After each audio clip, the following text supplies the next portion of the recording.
Hey there guys, it's Alex from 7th Hour Films.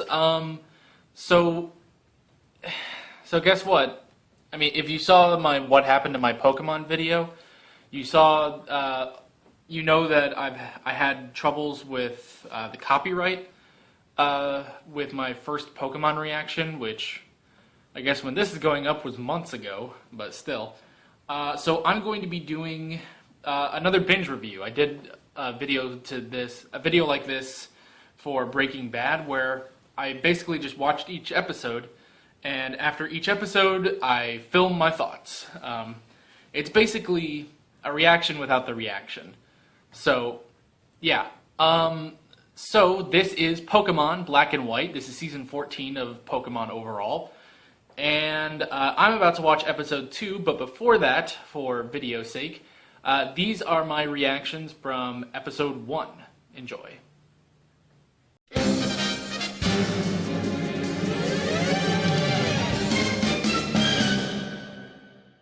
Okay, that was the first episode of Pokemon Season 14.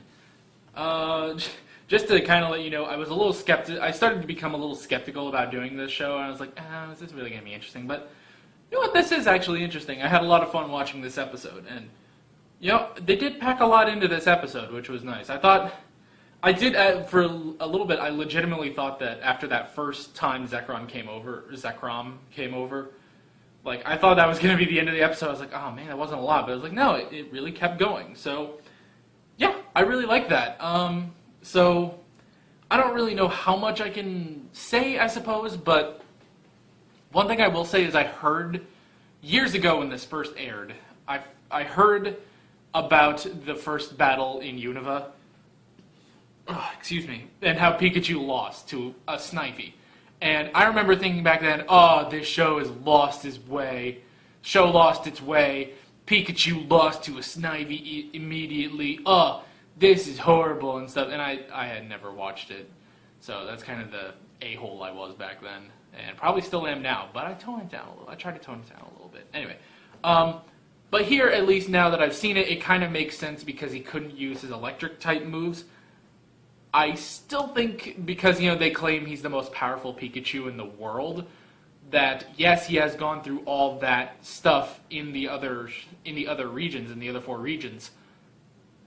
I guess 5 if you count the Orange Islands. And so he should be really powerful. So even a quick attack or an Iron Tail should have been able to get Snivy. Like that, I guess, if you look at it in terms of the game, Pikachu should have won that. But I get, sorry about the clock, I get, you know, it's a show, they're trying to, you know, be dramatic. I'm sure Trip is going to be the rival of this region. Like, he's going to keep coming back and be kind of snarky, kind of a dick, and so, yeah, also, excuse my language if there are any kids watching this.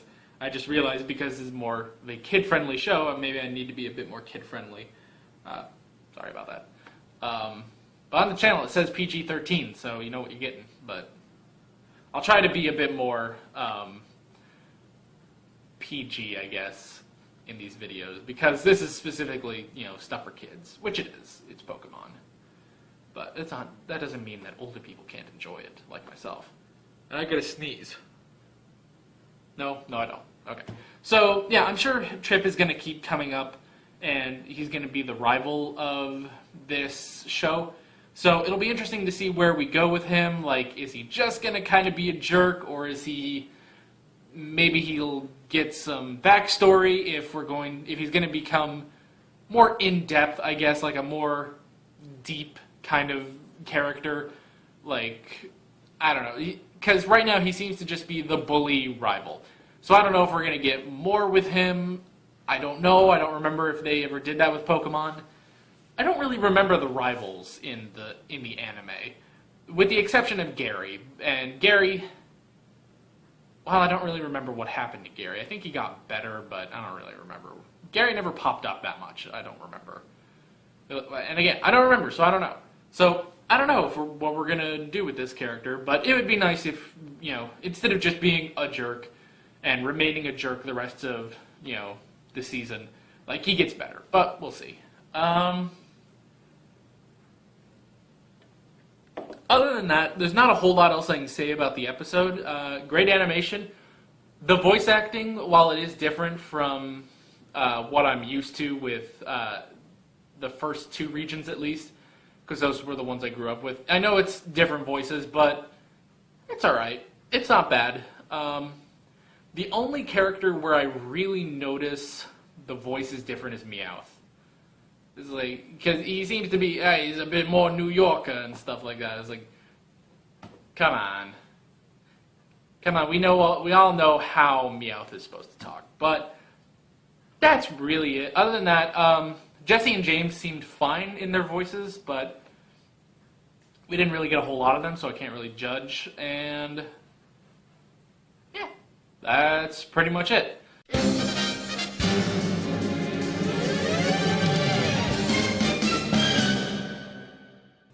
Okay, so episode 2, Enter Iris and Axew. Pretty good. I have a couple complaints, but we'll get to that in just a second. First off, in this episode, obviously this is when Iris and Axew arrive, and it seems like they're going... Well, I know that they're going to be the new partners, you know, the new Misty, basically. It is interesting. I suppose not a ton of things really happen in this episode. They do mention Zekrom again. I wonder how much of Zekrom we're really going to get in this show. Like, does that plot line come back? Is that going to be saved for a movie? Because I know there's a Zekrom movie. I don't know. We'll see where that goes. But for right now, we seem to have dropped that subplot, or plot, I guess, of Zekrom. So yeah, we bring in Iris. Iris seems pretty interesting. She's definitely different, at least from Misty. Misty is kind of the only one I really remember. The only, I guess, female companion I remember. I don't remember May that much, and I don't remember Dawn, so just judging off of Misty, I would say so far she's at least different, which is good. She's very energetic, very interesting, but we haven't seen a whole lot. I'm sure as we go on, we'll see more of Iris. Okay, so a few complaints I have about this episode. First off is Ash. Ash is he's bugging me a little bit. Not necessarily him, but some of the things they have to write for him. It's clear that they kind of want to refresh everyone on Pokemon for people that are just joining them. And I don't know if they did this really at the beginning of like each region or not, but it's very evident here. Like, Ash goes after a Pokemon, I don't remember the name of it, it was the pink deer-like Pokemon, and he identifies it on his Pokedex, and he's like, alright, cool, I'm gonna go catch it, and he just throws a Pokeball, and it actually, like, slaps the Pokeball away. And he's like, what's happening? And Iris is like, what are you, an idiot yet? Well, she says it nicer than that. It's like, come on, you have to actually battle it. And he's like, oh yeah, I knew that. It's like, if you knew that, why didn't you do that? Honestly, I feel like if they wanted to do a refresher, that's totally fine. If you want to, because, you know, this is years and years later. If you want to refresh the audience, maybe an audience that wants to, or a new audience that's coming in, if you want to give them, you know, the basics on Pokemon, I get that. I really do. But you kind of need a better way of doing that. You need another character that really doesn't know how to be a Pokemon trainer. Ash has been a Pokemon trainer this whole time. He should know these things. Like, he goes to a Pokemon Center at the end, and they literally just say, and just like in Kanto, there are Pokemon Centers all over the Unova region. It's like, this guy's been to 5 regions. Kanto, Orange Island, Johto, Hoenn, Sinnoh. He's been to 5 regions. He knows this. We know this. Iris knows this. But yeah. So that's kind of a nitpick. I guess that really is a nitpick, and I would imagine in a couple episodes we're gonna kind of be refreshed on everything with Pokemon, basically, like how the world works. and then they'll just tell the story. So my only other complaint is Team Rocket. Now, at first they seem like they're better. That clock is gonna, yeah, it's going off. At first they seem, better. They're taking orders from Giovanni. Giovanni, who apparently this is no longer just the Mafia anymore. This is like, I don't know what they're really going for with Team Rocket, but it is different, at the very least from the games, from what I remember. I don't really remember Team Rocket in the anime, so who knows, I could be wrong. Maybe they weren't like the Mafia. But yeah, so Team Rocket starts off a little interesting, but then they go through the whole thing of, well, we have to go catch Pikachu because he's amazing and stuff, and it's like, oh my gosh, you have never been able to catch this Pikachu. You have to let it go. But they don't. They do have a hot air balloon, which I actually did like that they included that. It's a little ridiculous nowadays that they have the hot air balloon, but yeah. The voices are a little, especially Meowth and James are starting to get to me that they're different voices, but those are the only two really distinct voices in the entire show. Of course, if they brought Brock back, try saying that like 8 times fast, it's really hard. If Brock came back and they used a different voice actor, that would probably be weird too, because he also had a very distinct voice. I believe he was played by Eric Stewart, right? The guy that plays Kaiba on Yu-Gi-Oh! I think so. I guess I could look that up.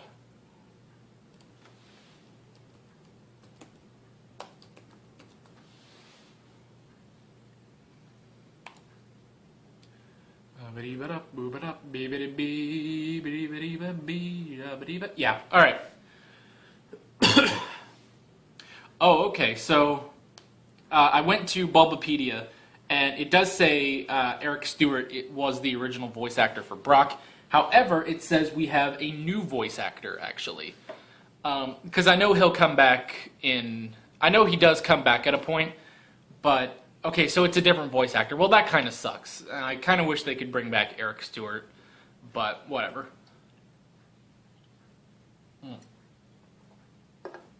Okay, so yeah, other than that, there's not a whole lot to say about this episode. Just some minor complaints, but I feel like we're going to get better as this goes on. So hopefully the segment wasn't too long. I'm noticing I'm at 7 minutes on this recording, and oof. This video might be broken up because there's like 50 episodes in this season. This might be broken up into 2 videos, maybe 3 if it's really, really long. But yeah, so that is basically episode 2. I'll see you at episode 3.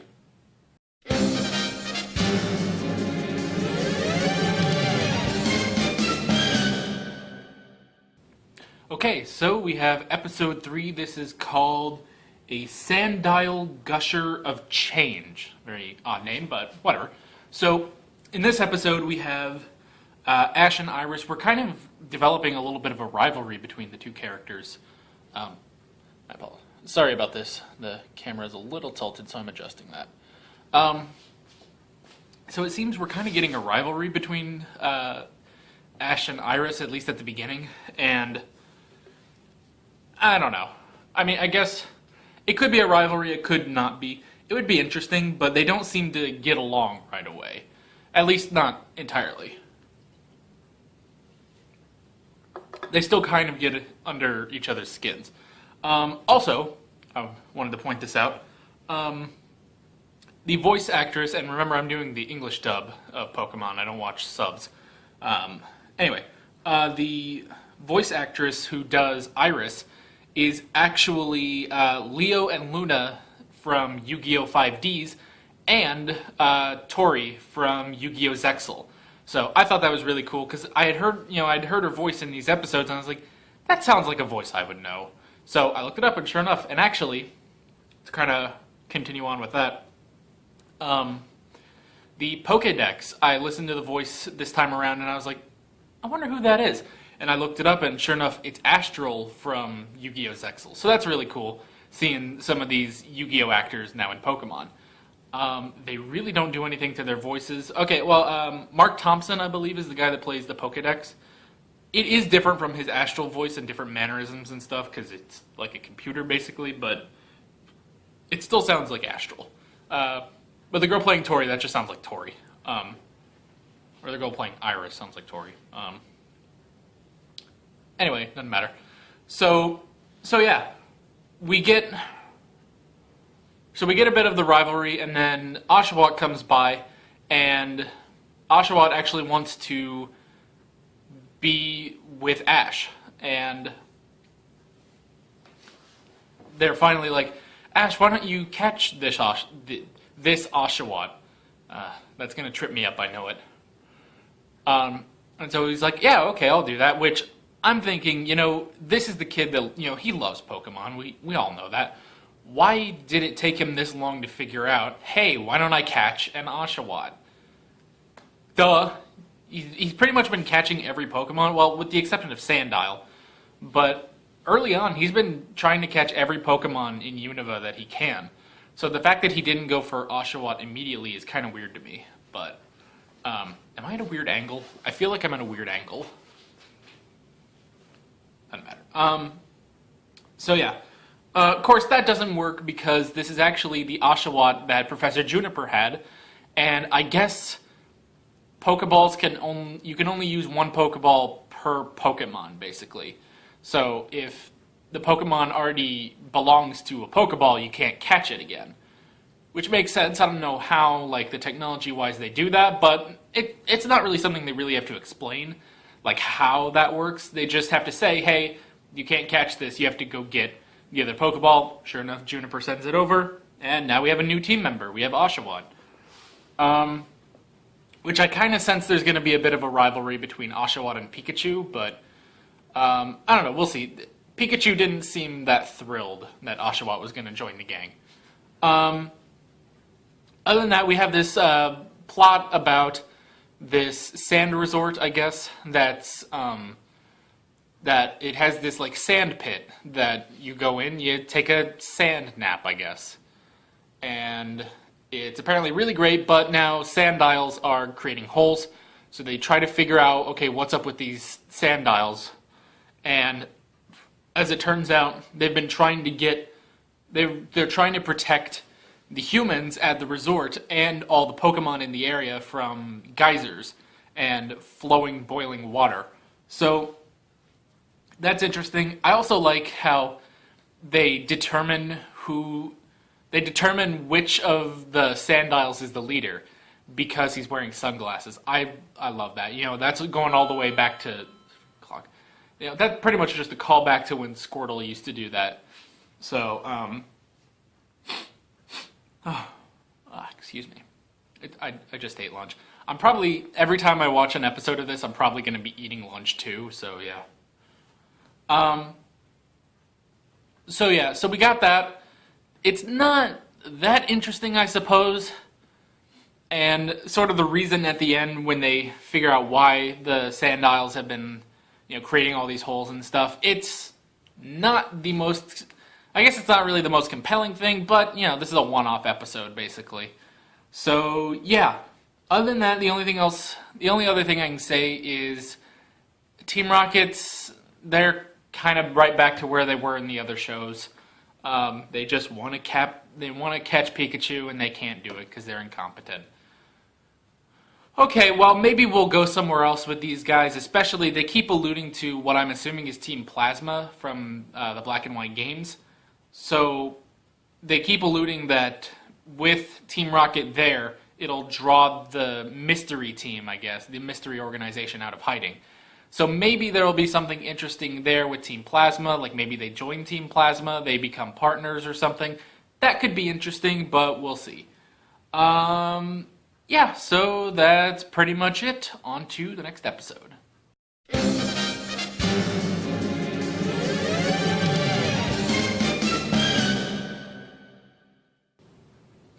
Okay, so we have episode 4. This is the Battle Club and Tepig's Choice. So basically in this episode, Ash and Iris go to the Battle Club of, I believe, Accumula City. Is that what it is? Well, on here it has the Japanese description, so it says Sanyo City, and it's Iris and Satoshi, so yeah. But I think it's a Cumula town. And basically they find this club, this battle club, where you can just train and battle opponents, which is pretty cool. And, alright, so in the battle club, the battle club is not really the focus of the episode, actually, because at, I guess, this storage place at the battle club is a lot of food, and it's being broken into. And at first, it's just Team Rocket, but there's also some sort of Pokemon there that is also breaking in. Ash initially thinks it's an Umbreon, but it turns out to actually be Tepig, a very skinny Tepig. And this was kind of interesting. Basically, the Tepig has not been able to get enough food, and because it can't eat that much because its snout is actually tied, so it can't get much down, which is really, it's kind of sad. And like the way they draw it, it's like you can definitely tell it's skinny.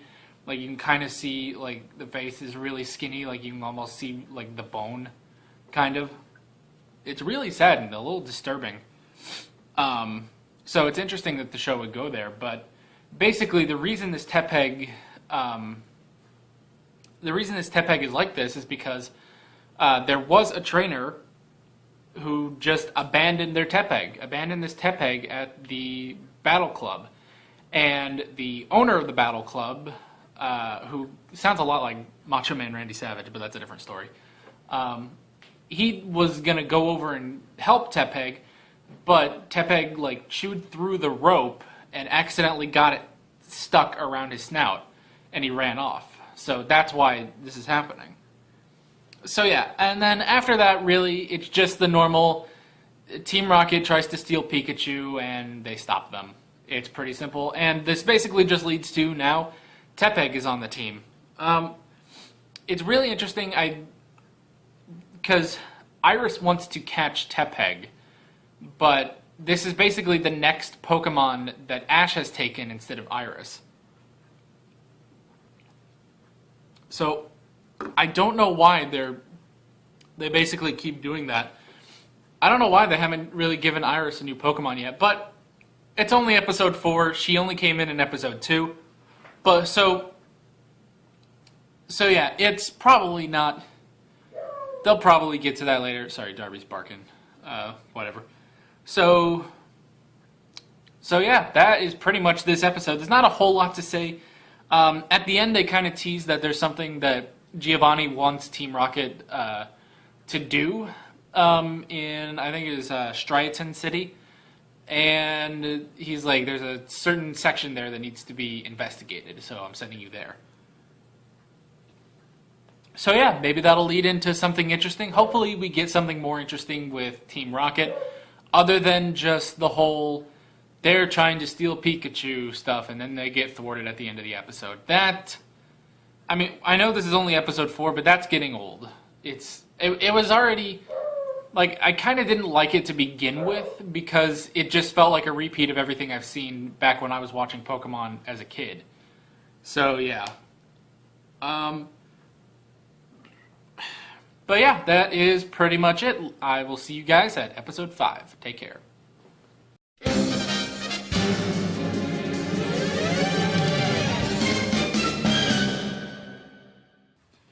Okay, we have episode 5, Triple Leaders Team Threats. So in this one, excuse me, in this one, Ash and Iris finally get to Striaton City, and they go, well, Ash goes and challenges the gym leader, and it turns out there's actually 3 of them. There's Silent, he's a grass type, I guess trainer, he prefers grass type.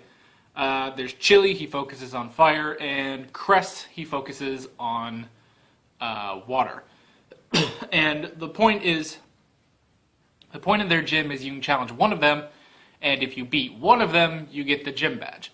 But Ash wants to battle as many Unova Pokemon as he can, so he's like, hey, I want to challenge all 3 of you, and they accept, And they changed the rule to where he has to beat 2 of them in order to get the badge. So, first battle, he fights Chili and his Panseer, I believe, is that one. I'm not too familiar. Well, I'm somewhat familiar with the monkey trio, I guess, from Unova. So he fights Panseer, the fire type, and he brings out Tepig, which is a really interesting thing. And basically, and everyone takes note of it. Like Iris says, like, why would you fight a fire type with a fire type, basically? You know, fighting fire with fire. But Ash says, I promised Tepig that he would be the first Pokemon I use in my first gym battle in Unova. And sure enough, he used it. And luckily, he wins, which is great. Next battle that happens, Cress and his Panpour, I believe. Is that one it? Doesn't really say in the description here, but I think so.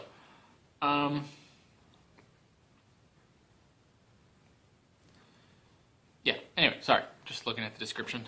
So he fights Panpour with Pikachu, so he has the type advantage. And Pikachu actually loses. Like, Cress is so prepared that he actually beat an electric type Pokemon with a water type, which is interesting. But Pikachu loses. This is like the 5th time in 5 episodes, basically. I'm getting tired of Pikachu losing. I know they're trying to make it to where they can really highlight the new Unova Pokemon, so Pikachu kind of has to take the fall for that, but he's Pikachu. He's been through 4 regions by now. You would think he would be able to do this, but nope. So he loses that one, so Ash has 1 win, they have 1 win, so it all comes down to the final battle against Silent, who uses Pansage. I do know that one. And Ash actually uses Oshawott. And again, it's a very strange matchup because actually now, he doesn't have the advantage anymore. Silent has the advantage because it's a grass type versus a water type, which is fine. It's, you know, obviously you can fight any Pokemon with any Pokemon. It is interesting because of how low, I guess low level Oshawott would be, you know, because it's very early on in the series, basically. So, yeah, it's kind of interesting, and basically, Iris even mentions, like, why wouldn't you use Pidove, because it's a flying type. And I actually kind of forgot about Pidove. So, yeah, it's like, yeah, why aren't you using Pidove? You gotta, come on, show off the other Unova Pokemon you have. But, anyway, so, Oshawott is really just getting annihilated out there, and finally, he starts fighting back. He actually is able to fight back a little. And that's actually where the episode ends. It ends on a cliffhanger. A cliffhanger of Oshawott about to be attacked and probably beaten. And yeah, it's a cliffhanger. There's not much else I can really say about this episode. It'll be interesting to see where it goes. I do know some things about Silence, so yeah. I mean, I knew things from when this first came out and I heard things about it, so I know of the character of Silent. I don't really know where they're going to go with the character, but I know things, so. Other than that, the only thing I can really talk about is Team Rocket made it to Striaton City, and they talked to Giovanni, and apparently there's some sort of like dream thing in Striaton City that will just accelerate Team Rocket's plans and technology. So that's kind of all they did this episode, so I don't know where they're going with that. Obviously, we'll see in the next episode. Honestly, there's just not a whole lot to talk about with this episode. I feel like this is just set up, you know, it's basically one episode stretched over 2. So I've really only seen half of this particular storyline. This particular story, I guess. So I will see you guys for what happens next in episode 6.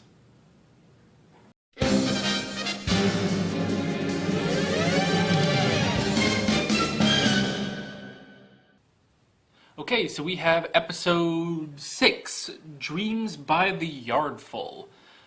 Basically, we kind of just finish up what happened in the last episode real quick. Ash defeats Silent. Very interesting way of doing it with Oshawott. They do some interesting things in the battle, but yeah.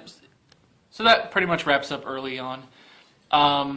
After that, Silent meets up with Ash at the Pokemon Center, and he wants to know how Ash does what he does. Like, how does he turn a type disadvantage into a win?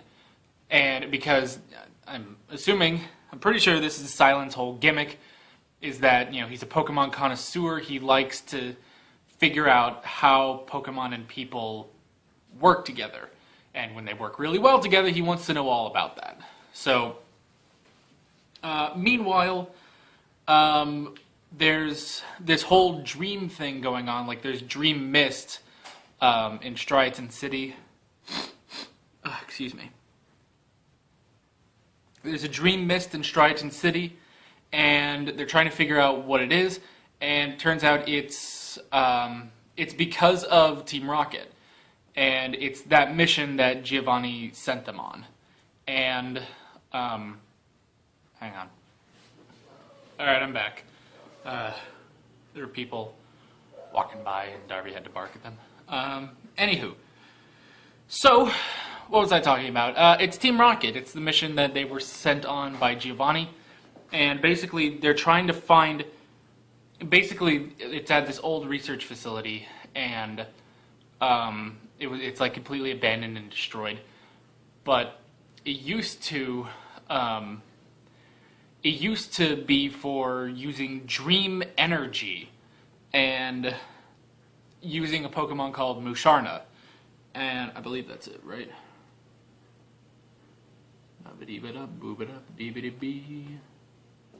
It doesn't say in the description, but okay. So yeah. So I believe it's Musharna anyway. So yeah, so Team Rocket is there. This place has been abandoned and destroyed, but they're just trying to find remaining energy, and eventually when Musharna comes back, then their goal is, well, we're going to capture it. Of course, I almost said Aang and the gang, jeez. Ash and Iris and Silent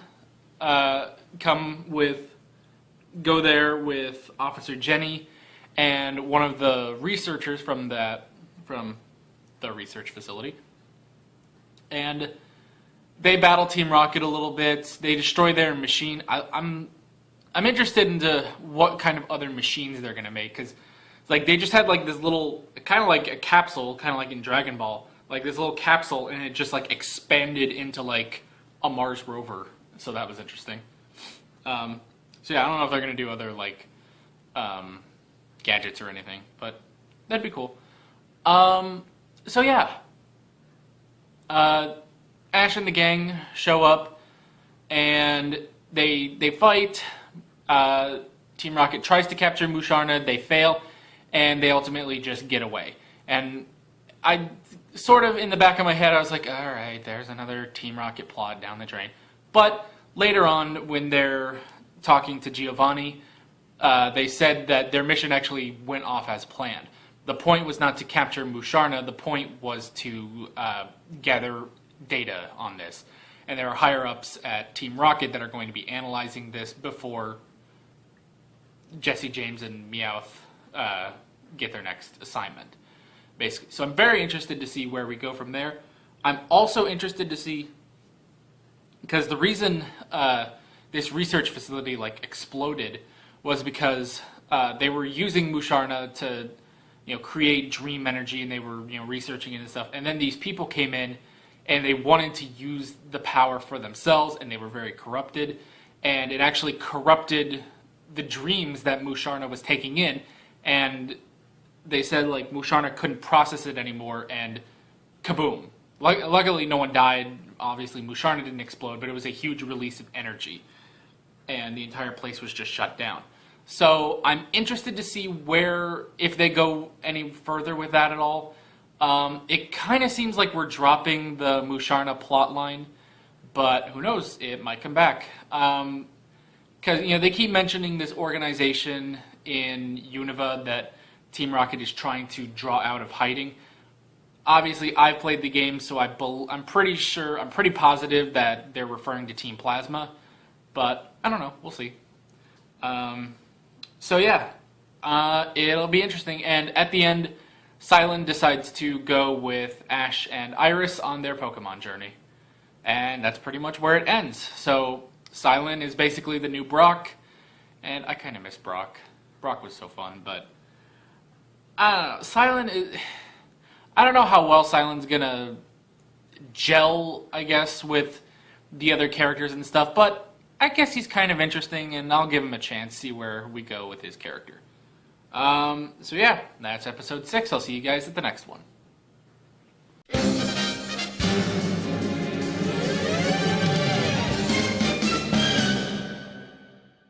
Okay, so we have episode 7. Almost at 6.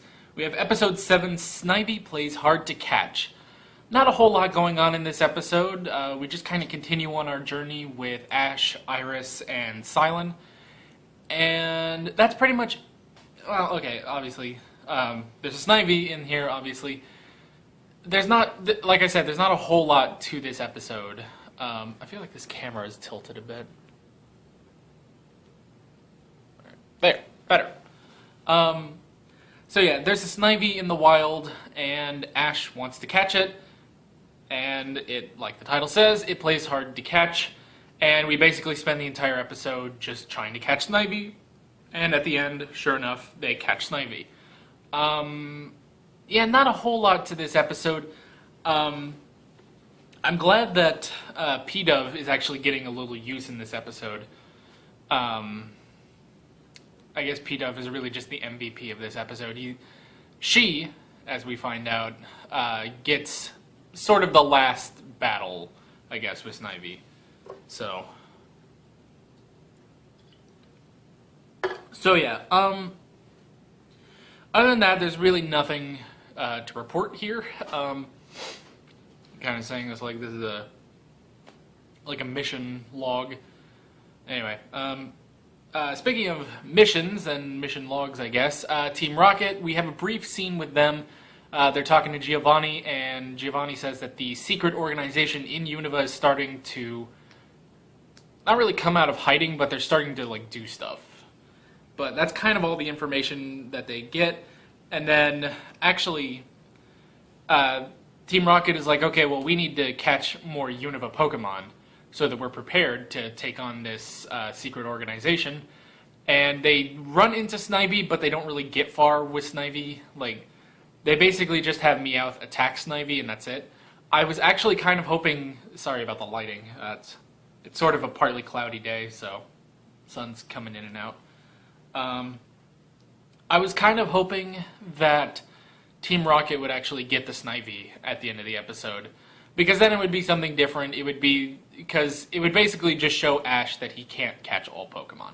Because this is starting to become, the recurring thing is that Ash wants to catch all the Pokemon. While that gets kind of repetitive, and another thing that actually is getting repetitive is Iris calling Ash a kid. Because he doesn't know a lot of things. Or the way he does it, he gets excited for food. And she's just like, oh, you're just a kid. And it's like, girl, you're maybe 2 years older than he is. Maybe. I'm not even sure about that. So, of course, saying that, I wonder how old Silent is. Because he seems to just be an adult. I wonder, maybe he's late teens, maybe early 20s-ish. That'd be interesting to find out. That clock is going off. Well, I guess that's it. Yeah, that's basically it. Nothing else really about this episode. So, yeah, I will catch you guys at episode 8.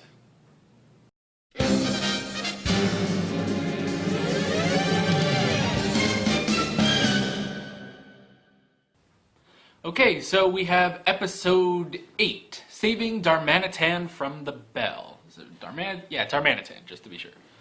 So, in this one, Ash and the gang are in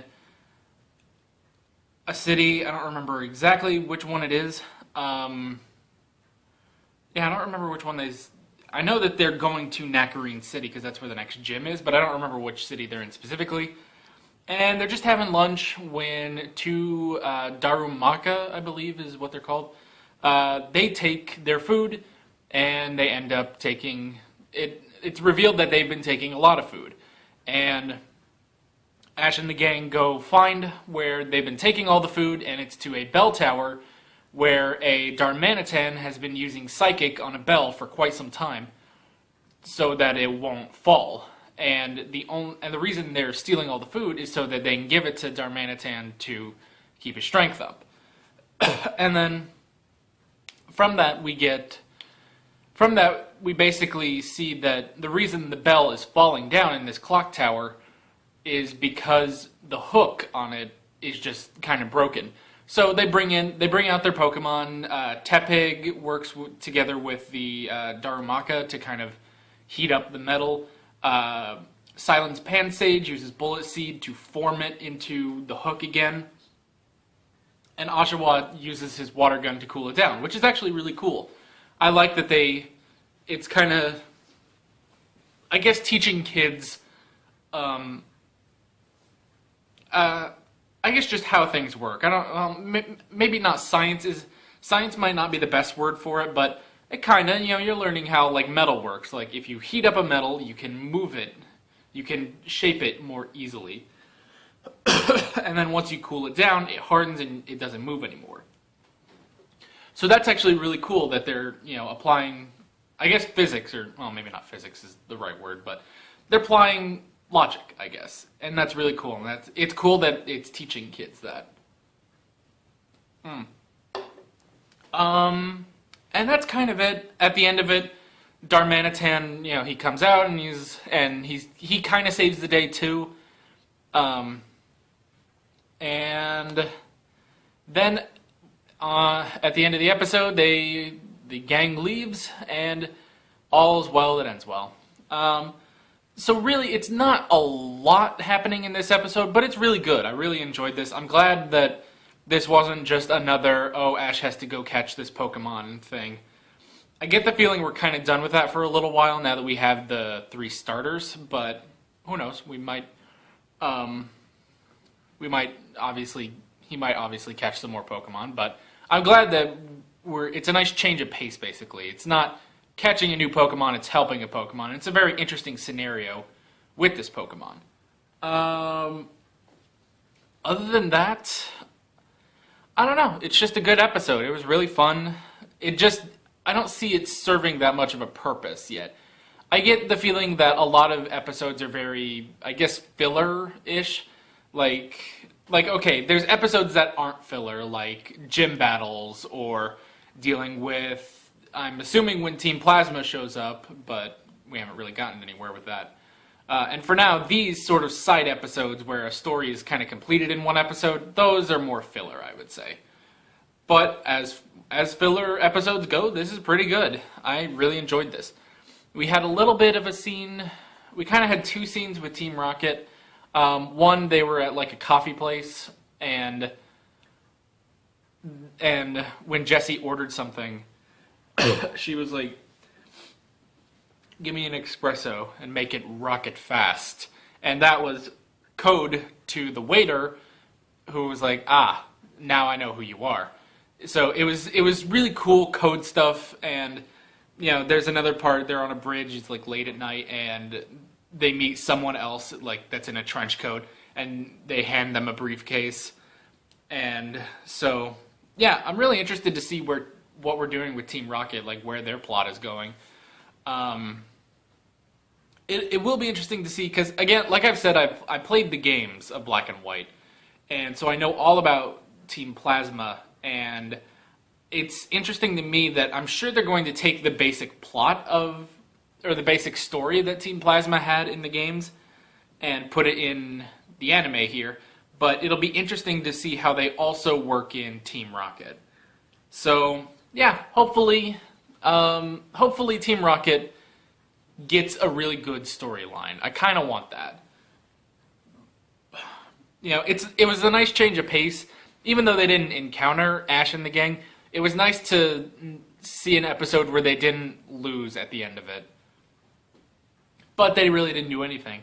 You know, and that's kind of the thing with that one episode with Moon Sharna.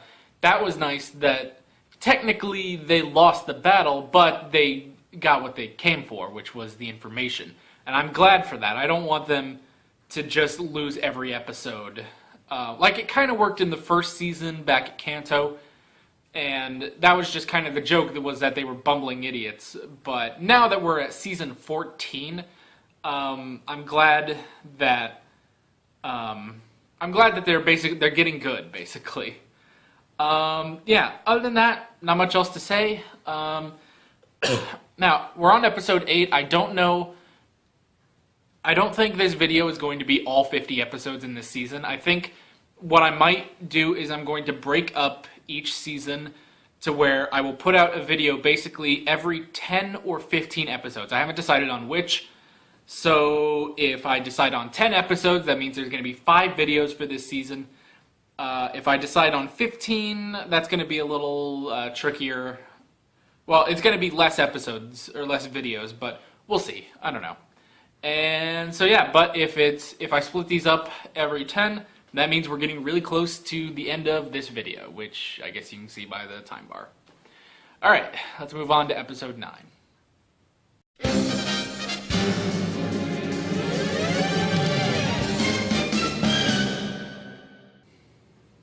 Okay, so we have episode 9, The Bloom is on Axew. Just to quickly say, I guess since you're watching this is kind of a moot point at this point, I guess, but I have decided that I'm going to release these every 10 episodes, which means there's going to be 5 videos of season 14. So, but you already know that because you're watching the video. Anywho, episode 9. Kind of an interesting episode. Oh, excuse me. We have Iris actually battling Silen because she wants to start training Axew. And she requests that Silen goes easy on her, and sure enough he does. He has his Pansage use about, like, I think it's like 20% power for all of his moves, which is interesting. And does Silen have any more Pokemon? I don't think he does. I think he only has Pansage. Kind of sucks. I kind of wish he would use more Pokemon, but who knows? You know, we're only on episode 9 of 50 this season. He might get some more. He might get some more Pokemon. We'll see.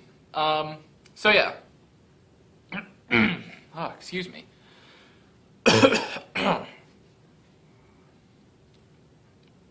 So, yeah, basically that happens. We get a bit of backstory with Iris, how she got Axew, and that's kind of interesting. And basically, we find out that Axew has a lot of potential, but doesn't exactly know how to use his moves, like Dragon Rage, which is kind of interesting. And then Axew gets captured by a Scolipede? Scolipede, I guess that's how you call it. And so Iris has to step up and save it using her other Pokemon, like Excadrill, I think? Yeah, Excadrill. And so that's interesting, a Pokemon that she hasn't used before on the show, but yeah, so it'll be interesting to see, because it seems like Excadrill doesn't really like Iris, which is interesting. So kind of at the end of the episode, they're like, okay, well, we'll see where we're going to try to, build that bond, and we're going to be great trainer in Pokemon. Oh, sorry about this cough. But just prior to starting the filming, I choked on some Pepsi, so.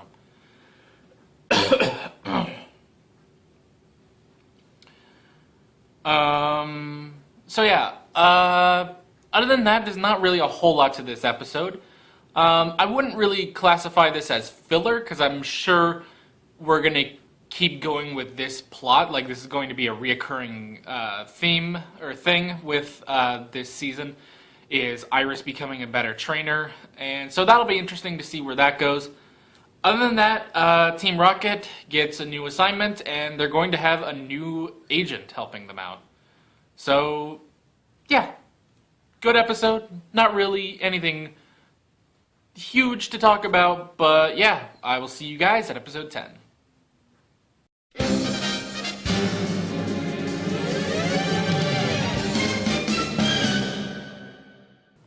Alright, I hate Trip. What an asshole. Oh my gosh. Pardon my language. So yeah, we have episode 10, a rival battle for Club Champ, and this is what's going to be rounding out our this video. And honestly, this was a good episode to kind of end this video on, because we're kind of coming full circle on our journey. Well, not full circle, but we have a... I don't know how to fully say this, but anyway, Ash and the gang end up in, what is this town?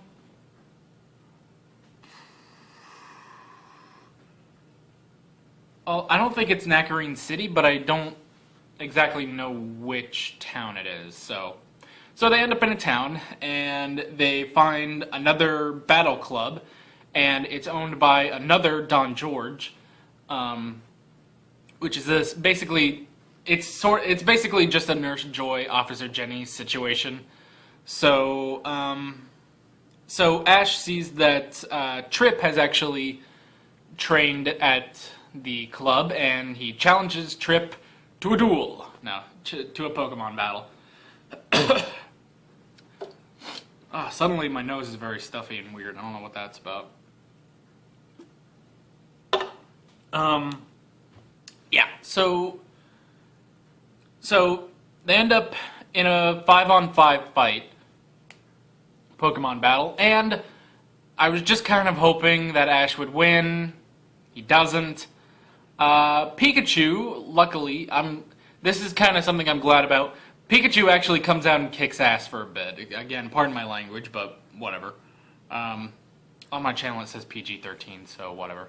Yeah, so Pikachu comes out and starts wrecking Pokemon, which is good.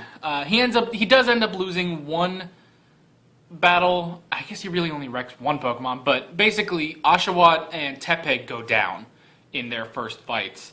So it was nice to see, especially after the first gym badge in Striaton City, where Oshawott and Tepig were the winners and Pikachu lost. It's nice to see Pikachu actually did something.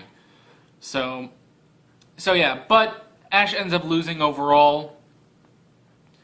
And I don't know. I feel like there was more to say about this episode, but it really just is their battle, and yeah, it's okay. It's good. I would say this is a good episode. A good episode, and this is not like fillery or anything, like, you know, because Trip is, you know, the rival. I just kind of wish Ash beat him, but it's only their second fight. I'm sure eventually, well, I'm hoping eventually that Ash wins. Yeah. So, other than that, the new team member of Team Rocket shows up, and he's voiced by Dan Green, which is awesome. It's always great to hear Dan Green pretty much doing the Pharaoh's voice from Yu-Gi-Oh! It's like, you know, Dan Green can do voices, a bunch of voices and stuff, but his most famous is that deep Yugi voice. And that's what he pretty much uses for this new character, Pierce, who saves them from kind of a setup, like, well, not really a setup because they were still expecting Pierce, but like they go to this junkyard and then all the cops show up and then Pierce comes in and saves them, and it's a really cool scene. And I kind of like how Team Rocket, they're sort of doing the secret agent spy storyline. It's really interesting, and it's better than just, oh, Team Rocket's here to steal your Pikachu stuff. So yeah, still interested to see where they go with Team Rocket. I'm wondering if they're gonna like dedicate an entire episode to what Team Rocket is doing. Like, we've had some build up, some teases. Here's a couple things that they're doing, and now it's like, here's an episode just about them. Excuse me. But yeah, so that'll be interesting to see. That clock is going off, but who cares? Yeah. So I would say overall this is a good episode. I wish Ash had won, but hopefully maybe next time. And yeah. And and I guess Trip is just kind of like really mean, but not in like a fun way. Like, Gary was mean. I remember Gary. But Gary was fun. Gary was a lot of fun. His like cheerleaders, they were fun. But Trip is not that fun right now. He's just kind of a dick. So yeah. I guess that's pretty much it for this episode and this video. So, thank you all for joining me for these 10 episodes. I'm not sure exactly when I'm going to get out part 2 of this season. Most likely because of when I do these. Despite the fact that this video is called a binge review, I don't actually binge watch these episodes, which you can probably notice by the fact that in each of these I'm wearing different clothes. But basically, during the weekday, Monday to Thursday, I've been watching one episode while I eat lunch. So, yeah, it'll probably be just a couple weeks before I can get the next of these videos out, but I think that's okay. So yeah, this is just going to be like every couple weeks I'm going to put out a new one of these videos. So, yeah. So I guess that's it. End cards are going to pop up right about now. You can click on those. You can follow 7th Hour Films on Twitter at 7th Hour Films. And that will give you all the updates on everything that I'm doing and when. With all that being said, I'm Alex from 7th Hour Films, and I will see you guys next time. Take care.